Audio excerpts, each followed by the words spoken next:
Srpska napredna stranka tradicionalno posećuje Dom za nezbrinutu decu. Omladina gradskog odbora, omladina Srpske napredne stranke gradskog odbora Beograd odlučila je da danas poseti prihvatilište za decu koja su zlostavljena. Na ovaj način želimo da pokažemo da u svakom trenutku mogu računati na nas.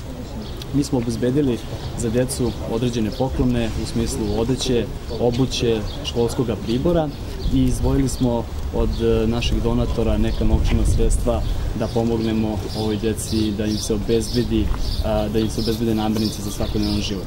U svakom slučaju nije bio prioritet da samo donesemo poklone i da uručimo novac, nego i da pokažemo pažnju prema ovoj djeci.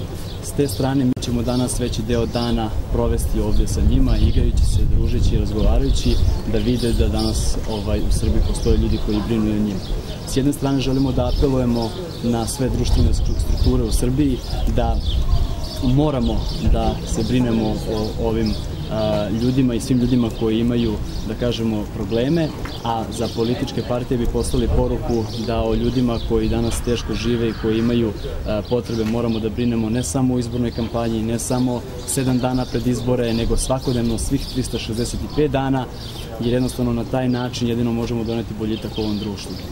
Tako da omladina će i dalje svakodnevno posjećivati građane kojima je pomoć neophodna, jer na kraju krajeva mi smo jedan narod i moramo brinuti jedni o drugima, jer samo na taj način možemo da obezbedimo lepšu i bolju budućnost za sve građane ove zemlje.